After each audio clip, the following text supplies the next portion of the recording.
कमाल किया है आप लोगों ने खान के लिए, और यकीन करें मैं खान साहब से इंशाल्लाह मंडे को मिलूंगा तो मैं खान को दीर की ये मोहब्बत जो है ना, ये जो वलवल अंगेज क़यादत है आपकी, इसने भी मुझे इम्प्रेस किया।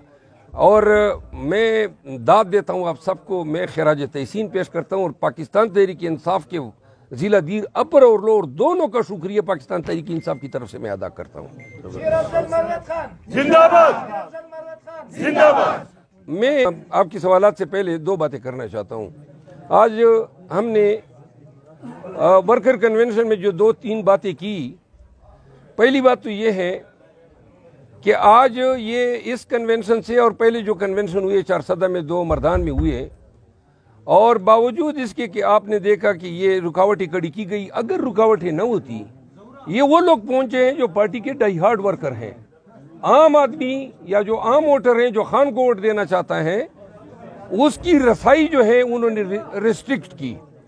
तो आप अंदाजा कर लें कि आज लाखों का मजमा होता अगर ये हर जगह पे इन्होंने रुकावटें खड़ी न की होती। कौम जो है अपना कौम अपना फैसला दे चुकी है। आज अफसोस से कहना पड़ता है, देखिए हम अपना कन्वेंशन एक प्राइवेट जगह पे हम कर रहे हैं, न रोड ब्लॉक किया, न कोई रियासत के खिलाफ हमने बात की। आज भी पाकिस्तान तहरीक इंसाफ के जलसे में, कन्वेंशन में, पाक फौज जिंदाबाद के नारे और शोहदा पाक फौज जिंदाबाद के नारे आप लोगों ने सुने। हमने पाकिस्तान की मुस्तकबिल की बात की, पाकिस्तान में सियासी स्टेबिलिटी की बात की, ये बात हमने की। और ये कोई गुनाह है, ये कोई कसूर है? हम पाकिस्तान तहरीक इंसाफ पूरे मुल्क की सबसे लार्जेस्ट पार्टी है, इसमें कोई मुबालगा नहीं है। हमने आज जो बातें की वो मुल्क की फलाह, सलामती, बेहतरी, सॉलिडरिटी और इत्तेहाद व यगांगत की। अभी हमें इतला आ रही है जगह जगह पे आज ये कन्वेंशन कामयाब करने पे हमारे वर्कर्स ऑफिस बीरर पे चापे हो रहे हैं और गिरफ्तारियां हो रही है। आखिर क्यों ये जुल्म कर रहे हैं? देखिए, पेशावर हाई कोर्ट ने रिट अलाउ की है कि किसी भी कन्वेंशन पे जो है कोई रियासती इदारा, पुलिस कोई अब्यूज ऑफ पावर नहीं करेगी। आज आपने देखा किस तरह इन्होंने पामाल किया पेशावर हाई कोर्ट के ऑर्डर को। और बेशर्मी की इंतहा ये है कि 29 तारीख को इसी की तवीहीन अदालत पे चीफ सेक्रेटरी और आईजी को नोटिस गए हुए हैं। 29 तारीख को ये बताएंगे और कहेंगे कि जी हमने तो हुक्म की कोई खिलाफ वर्जी नहीं की है।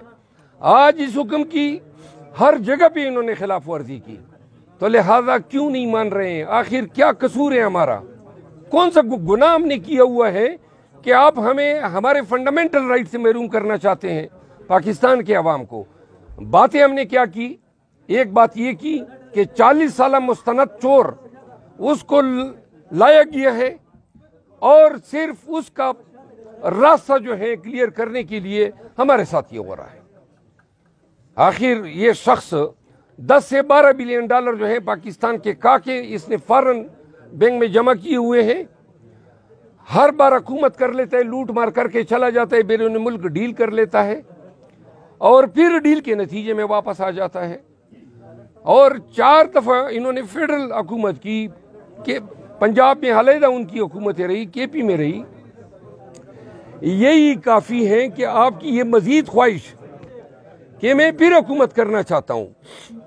इसको भी जो है आप पाकिस्तानी खुद देख लें कि ये किस कैरेक्टर की निशानदेही करती है, ये कौन सा किरदार है आपका। बस करो ना, पाकिस्तान में नौजवानों को मौका दें, उन लोगों को मौका दें जिन पे कौम का एतमाद है।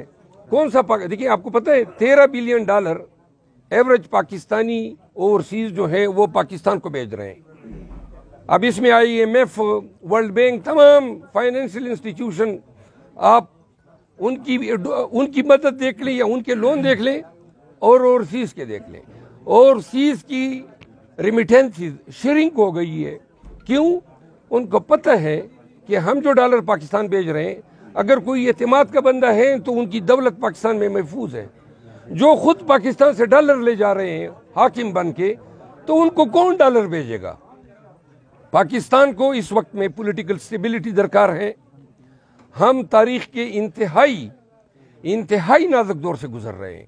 इमरान खान को जेल में डालने से, उन पे बेबुनियाद लघु गंदे घटिया केसेस जो इन्होंने जोक दर जोक बना लिए, ये भी एक मजाक बन गया। 186 187 केसेस साबिका प्राइम मिनिस्टर पे आपने बना दिए। कोई बयान हम देते हैं, अभी ये जो बयान हो रहा है कल इस पे भी पर्चा होगा कि जनाब बोलने पे भी आपने जुर्म बना दिया, उठने पे जुर्म, झंडा निकालने पे जुर्म, कन्वेंशन करने पे जुर्म और सिर्फ पीटीआई से ताल्लुक होने पे जुर्म। ये कौन सा कानून है, ये कौन सा इंसाफ है? आप ये जितने भी पुलिस वाले या सरकारी लोग ये जो काम कर रहे हैं, आप इस मुल्क की जो है जड़ें खोखली कर रहे हैं। आप इस मुल्क को नाकाबिले तलाफी नुकसान दे रहे हैं। आप अवाम में और रियासत के माबेन बदएतमादी पैदा कर रहे हैं। पाकिस्तान को खान बार बार कहता है पॉलिटिकल स्टेबिलिटी की ज़रूरत है, उल्टा बजाय इसके कि आप कोई अच्छे काम कर सकें। आज आपने देखा जहाँ जहाँ पे इन्होंने हमें रोका, जहाँ जहाँ पे इन्होंने हमारे वर्करों को मारा, टीयर गैस किया, मैं दावे से कहता हूं कि आज दीर में जो लोग हमारे हमनवा नहीं थे वो भी हमारे साथ हो गए हैं। और मैं आपको बता दूं, खान साहब के खिलाफ देखिए, वो खान ने कहा था, कापी उठाई कि कोई रह तो नहीं गया, वो फिक्र याद है, वो बयानिया, कोई रह गया है और क्या रह गया है और कितना गिरना है। खान को जेल में आपने डाला, उसकी बेगम को, यानी आप हद कर दिया आपने इद्दत के केस में। आपने खावर मानिका को जो है ले आए और खावर मानिका को तोते की तरह रटाया, वो बयान जो है आपने चैनल के आगे जो है कौम को पेश किया। अब आप ये देखें, आपने इखलाकी किरदार कुशी की खान की, आपने उनको एडिक्ट बोला ड्रग का, आपने करप्शन के चार्जेस उन पे लगाए, आपने कोई ऐसा घटिया तरीन इल्ज़ाम छोड़ा ही नहीं जो खान पे आपने नहीं लगाया हो। तो लिहाजा, और आपने फिर पूरी इलेक्ट्रॉनिक मीडिया का इस्तेमाल किया। आप तमाम वसाइल जो हैं पीडीएम ने, नून ने हमारे खिलाफ, खान के खिलाफ इस्तेमाल किए। नतीजा क्या निकला? आपके किसी इल्ज़ाम को कौम ने कोई 1% भी क्रेडिबिलिटी दी? जितने इल्जाम आप लगाते गए, खान मजीद सुरखरू होता गया। आज पाकिस्तान में देखिए, आप दीर के लोग हैं और मुझे पता है, मैं दीर में रहा हूं। अगर आपने उसकी ईमानदारी देखनी है, हम रमज़ान में चूँकि बहुत देर तक हम जागा करते थे, तो तहज्जुद की नमाज पढ़ने के बाद खान साहब के साथ हमारी गुफ्तगू हुआ करती थी। अटक जेल में नज़रबंद हुआ तो मैं बतौर वकील उनके पास जाता रहा। तो सबसे पहली चीज़ जो दूसरे दिन उन्होंने डिमांड की कि मुझे कुरान हकीम बमाए जो है इंग्लिश ट्रांसलेशन दे, वो हमने दी। 2 हफ्तों में पता चला कि पूरा जेल उनके गुन गा रहा है, क्योंकि उनकी सुबह जो है फजर की नमाज सी होती थी, सारा दिन कुरान करीम की तिलावत करते थे और फजर की तहज्जुद की नमाज पढ़ के सोते थे। और फिर मैंने पूछा उनसे, फिर ये जब अडियाला जेल ले आए तो ये तसलसल रहा। एक दिन मैंने पूछा खान साहब से, मैंने कहा खान साहब जेल में तो उन्होंने कैसे आयाम गुजर रहे हैं? तो उन्होंने कहा कि जी जेल में अल्लाह ने मुझे ये मौका दिया है और मेरा जो खुदावंद करीम के साथ कुर्बत है वो मजीद बढ़ गई है। अब यकीन करें, ये वो इमरान खान है ही नहीं जो गिरफ्तारी से कबल का था। और पाकिस्तान तहरीक इंसाफ के वर्कर को मैं बता दूं, वो हमेशा वर्कर का पूछता है और सबसे ज्यादा जो बात उनको तकलीफ देती है, वो लाहौर की जो खवातीन जो नजरबंद हैं, वो कहते हैं अदालतों को नजर नहीं आ रहा है, क्यों इस तरह हो रहा है। आप यकीन करें कि खान के लिए अब ये माना नहीं रखता है कि वो अडियाला जेल में है, अटक जेल में है, बाहर है या अंदर है। यानी कौम को तो पड़ी है, हमें पड़ी है कि इनको बाहर ले आए। लेकिन मैं दावे से कहता हूं कि अब वो अपने इस पूरे प्रोसेस के उस मकाम पे हैं, वो हमें कहता है कि मुझे अब शायद बाहर ले जाना, क्योंकि वो पहले सोचते थे अंदर करेंगे तो उनको तकलीफ होगी, फिर उनका गुमान था कि ये एडिक्शन, ड्रग एडिक्शन है तो नशा मांगेगा, वो भी जो है सारा मफरूज़ा निकला। फिर इनका ख्याल था कि जी ये अपनी बेगम, अपनी बहनों और अपने रिश्तेदारों के खिलाफ केसेस पे जो है कंप्रोमाइज़ कर लेगा। फिर उनका ख्याल था ये जेल की सहूलतों से तंग आ जाएगा। आपको मालूम होना चाहिए, खान कहता है जब अटक जेल में पहली रात में गया तो उस सेल में नंगी ज़मीन पे उन्होंने मुझे सुलाया, यानी हत्ता कि कोई फोम तक, यानी इतनी इंसानियत सोच रवैया किस तरह कोई इंसान दूसरे के साथ कर सकता है।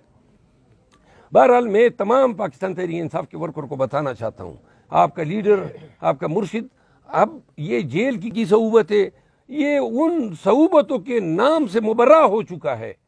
वो कहते हैं मुझे, चूंकि मैं बतौर वकील उनके उस केस को भी डील कर रहा था जो सहूलतों के लिए, उसने कहा छोड़े सहूलत है, मेरे लिए क्या सहूलत है जब मेरे वर्कर्स के लिए नहीं है। एक बात और जो आज मैंने अपनी तकरीर में भी की, वो बार बार जोर देता है कि जो हमारी लीडरशिप है वो लीडरशिप बेशक अगर जहाँ पे मजबूरी है तो अंडरग्राउंड रहे, लेकिन लीडरशिप को वर्कर के साथ कनेक्ट होना चाहिए।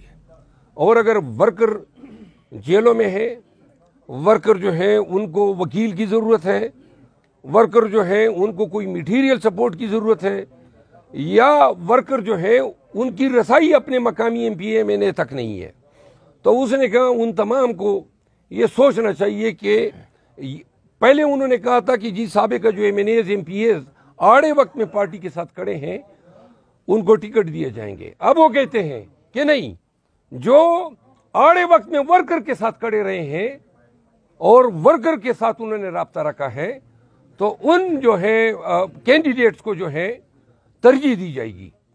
तो लिहाजा मैं तमाम पाकिस्तान तहरीक इंसाफ के जो इलेक्टेबल्स हैं, यानी जो ख्वाहिशमंद है, उनसे मैं गुजारिश करूंगा कि अपने अजला में, अपने रीजन में, अपने वर्कर के साथ अपने रवाबित को मजबूत करो। दूसरी बात यह है, खान साहब से मैं गुजारिश करूंगा इस मंडे को कि मेरा ख्याल है अंडरग्राउंड रहना काफ़ी हो गया है, अब हमें बाहर निकलना चाहिए। जिस तरह ये हजरात आज मेरे साथ बैठे हैं, तो जब ये निकल गए, हिम्मत की, तो फिर और रीजन के लोग क्यों ना हिम्मत करें। तो लिहाजा खान साहब को कहूँगा कि अब हमें देखिए क्या 2 टक्के की केसेस है, ये इन्होंने जो बनाए, या 3 MPO का सबको हमने छुड़ा दिया ना, जमानतें सबकी करा दी। तो लिहाजा ये इंशाल्लाह मैं कोशिश करूंगा कि खान साहब इसको भी रिव्यू करें और पॉलिसी डिसीजन दे। एक बात और आपके तवज्जुह से बता दूं, जितने लोग PTI से गए हैं, ये पॉलिसी है खान साहब की कि जिन्होंने प्रेस कॉन्फ्रेंस किया है किसी को टिकट नहीं मिलेगा। जबरदस्त। किसी को, चाहे वो कोई नाक के बल भी वापस आए ना, वो ये खातिर जमा रखे कि पाकिस्तान तहरीक इंसाफ में उनका कोई मकाम होगा। जो मकाम वर्कर की नज़रों में वो खो चुके हैं, वो खान की नज़रों में भी खो चुके हैं। तो ये एक और आखिरी बात ये है, KP में अदालत आलिया पेशावर हाई कोर्ट जो है, उनके हानेबल चीफ जस्टिस साहब से मैं गुजारिश करूंगा कि देखिए ये तमाम सिटीज़न हैं, इनकी बुनियादी हकूक़ है और इसके कस्टोडियन पेशावर हाई कोर्ट है। आज हमारे साथ सारा दिन ये खूनी खेल तमाशा होता रहा, तो लिहाजा ये बुनियादी फ़राइज़ हैं और 29 को हमारी हियरिंग भी है। इन चीज़ों को देख लें, अगर अदालतें प्रोएक्टिव अप्रोच रख लें, इसको देखिए, इसको स्टॉप करना चाहें तो हाई कोर्ट के लिए कोई ये मुश्किल नहीं है। तो लिहाजा हम 10 तारीख को 10 दिसंबर को बवक्त 2 बजे बमकाम बेनज़ीर ग्राउंड निज़द रिंग रोड खान की हुक्म पे पाकिस्तान तहरीक इंसाफ जो है पेशावर में अज़ीमुशान जलसे का इनेकाद करेगी। इंशाअल्लाह हम हाजिर होंगे। तमाम PTI वर्कर, देखिए मैंने उसमें रिट दायर कर दी है, नौरोज़ खान एडवोकेट की वसातत से मैं उसमें पाकिस्तान तहरीक इंसाफ की तरफ से पिटिशनर हूँ। रिट हमने दायर की है कि हमने दरख्वास्तें दी हैं, DC टस से मस नहीं हो रहा है, लेकिन मुझे यकीन है इंशाअल्लाह के 10 से कबल पेशावर हाई कोर्ट इसमें हमें हमारा हक देगी। तो लिहाजा उस जलसे को शायद वो वहाँ पे तो न रोक सके, आपके रास्ते ज़रूर रोकेंगे, गिर से आना है, रास्ते रोकेंगे। तो लिहाजा जो वर्कर्स हैं वो 2-3 आयाम कबल पहुंच जाए, ताकि हमें देखिए यह खान की गिरफ्तारी के बाद हमारा पहला जलसा है। जितनी बड़ी तादाद में लोग आएंगे उतना ही लोग जो हैं इस पे कायल होंगे कि तहरीक इंसाफ के अलावा इस मुल्क में किसी को हक हुक्मरानी इन इलेक्शन में नहीं है। तमाम सूबे की पीटीआई के वर्कर्स, तमाम जो हमारे मुअज़्ज़ज़ एमएनएज़ रहे हैं, एमपीएज़ रहे हैं, उनसे मेरी गुजारिश है कि इस जलसे के लिए कोशिश करें, मेहनत करें, इसको हमने कामयाब करना है। बेशक ये आंख मचूली होती रहेगी। एक आखिरी मैसेज है, कल करक में हमारा कन्वेंशन है, तो करक जाऊंगा मैं, और मुझे एप्रीहेंशन है कि शायद यही हालात हमारे साथ उधर भी दोहराए जाए। तो लिहाजा मैं कुआठ, लकी मरबत, ज़िला बनू और साथ में जो एजेंसी है या जो साबिक FR एरियाज़ हैं, उन तमाम पीटीआई के लोगों को, तमाम पश्तूनों को मैं गुजारिश करना चाहता हूँ कि आप सब ने आना है, क्योंकि अब एक ज़िले का मसला नहीं रहा। ये अगर अपनी हरकतें बंद कर देंगे तो हम नहीं बुलाएंगे दूसरे ज़िलों के, लेकिन जब आप हमें मजबूर करेंगे अवामी ताकत को बुलाने पे, तो हमारे पास कोई और रास्ता ही नहीं है। तो तमाम ने आना है। मैं अपने मरबतों को बिलखसूस कहूँगा, ये मेरी गुजारिश है, आपने कल करक के कन्वेंशन में हज़ारों की तादाद में आना है। मैं एक दफ़ा फिर पीटीआई मलाकंड रीजन के सदर साहब, तमाम एमएनएज़ साहिबान और जो क़यादत है पीटीआई की और जो वर्कर्स हैं, तमाम का तहे दिल से मशकूर हूँ।